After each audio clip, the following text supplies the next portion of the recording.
दामसमप्रभा मृगपतिस्कन्धस्थितां भीषणां कन्याभिकरवालखेटविलसद्धस्ताभिरासेविताम् हस्तैश्चक्रधराशिखेटविशिखाश्चापं गुणं तर्जनीं बिभ्राणां मनलात्मिकां श्रीधरां दुर्गा त्रिनेत्रां भजे।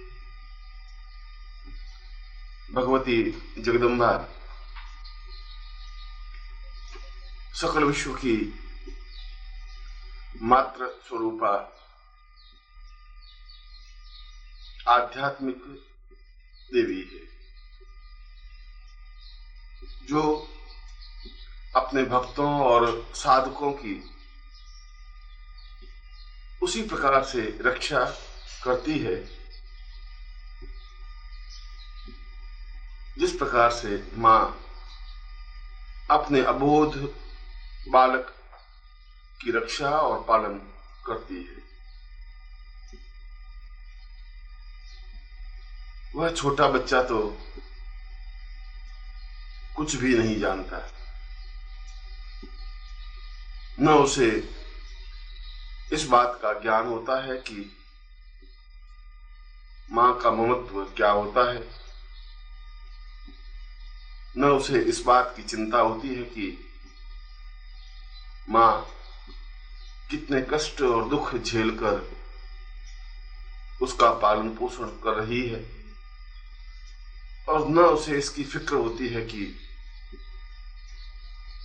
यदि कोई विपत्ति, बाधा या परेशानी आ जाएगी तो मां को कितना तनाव, कितनी वेदना और कितना दुख सहन करना पड़ेगा। इसीलिए तो बालक निश्चिंत होता है, इसीलिए तो मां की गोद में वह निर्भीक होकर विश्राम करता है, और मां सभी दृष्टियों से उस बालक की रक्षा करती है, उसका मार्गदर्शन करती है, उसका पालन पोषण करती है और उसके जीवन में आने वाली बाधाओं को दूर करने में सदैव तत्पर रहती है। भगवती जगदम्बा का भी ऐसा ही स्वरूप है। वह केवल देवी ही नहीं, वह केवल माता स्वरूपा ही नहीं, अपितु उसके तो कई नाम, कई स्वरूप, कई चिंतन, कई विचार, कई धारणाएं हैं। वह देवताओं का पुंज है, क्योंकि भगवती जगदम्बा का तो जन्म हुआ नहीं। जब देवताओं पर विपत्ति आई, जब राक्षसों ने देवताओं पर प्रहार किए, जब देवताओं के लिए कोई आश्रय स्थल नहीं रहा, जब देवताओं ने अनुभव किया कि इन राक्षसों से छुटकारा पाना अत्यंत कठिन और मुश्किल है, तब समस्त देवताओं के शरीर से तेज पुंज निकला। ब्रह्मा के शरीर से भी, विष्णु और रुद्र के शरीर से भी, इंद्र और वरुण के शरीर से भी, जितने भी देवता थे उन सभी देवताओं के शरीर से तेज पुंज निकलकर जो मूर्ति बनी, जो चित्र बना, जो अवतरण हुआ, उसे जगदम्बा कहा गया। जो 8 भुजाओं वाली, जिनके हाथों में शस्त्र, जिनके चेहरे पर अद्भुत तेज, जो युद्ध में हुंकार करने वाली और जो शेर पर आरूढ़ शत्रुओं का दमन करने में तत्पर, निरंतर अग्रसर होने वाली और देवताओं की सभी प्रकार से रक्षा करने वाली एक मूर्ति देवताओं के सामने प्रकट हुई। देवताओं ने देखा कि यह स्वरूप तो अपने आप में विलक्षण है, अद्भुत है। इसकी तेजस्विता तो अपने आप में समस्त संसार में प्रकाशित हो रही है। इसकी हुंकार से सारा विश्व चलायमान होने लगा है। इसकी आवाज से दैत्यों के हृदय कांपने लगे हैं, जो प्रहार करने में वज्र की तरह समर्थ है, मगर साथ ही साथ माता स्वरूपा भी है, जो अपने भक्तों और साधकों की रक्षा करने में सदैव तत्पर रहती है, जो एक साथ ही महाकाली बनकर शत्रुओं का प्रचंड दमन करने में समर्थ है,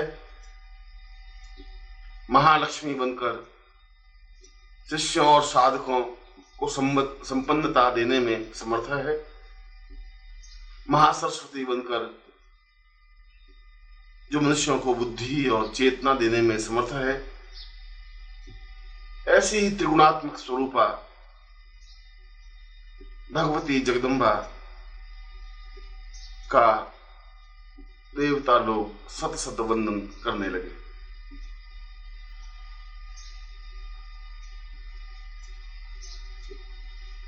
भगवती जगदम्बा केवल कोई देवता ही नहीं, अपितु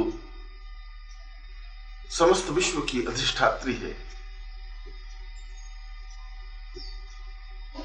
जो निद्रा रूप में भी विद्यमान है, क्षुधा रूप में भी विद्यमान है, पालन पोषण करने में भी विद्यमान है,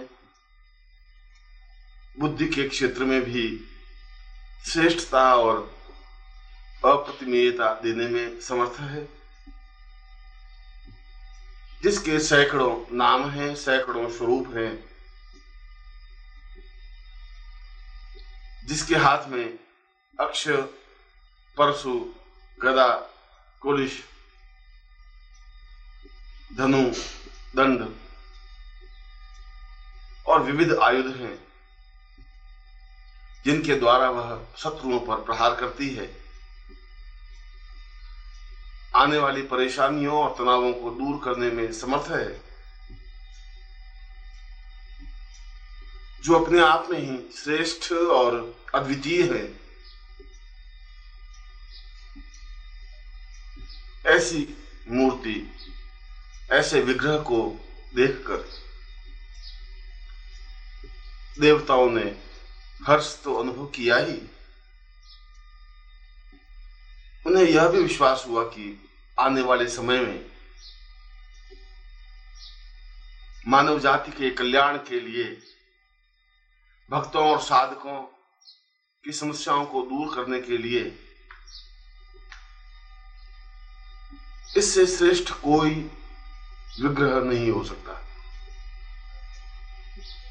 क्योंकि यह एकमात्र ऐसा विग्रह है जो प्रहार करने में भी समर्थ है, जो पालन करने में भी समर्थ है, जो उत्पत्ति करने में भी समर्थ है, जो शत्रुओं का संहार करने में काल स्वरूप है, तो भक्तों की रक्षा और सहयोग करने में मात्र स्वरूप है। इसकी आराधना, इसका चिंतन, इसकी धारणा और इसका विचार अपने आप में जीवन का एक सौभाग्य है, जीवन की एक पूंजी है।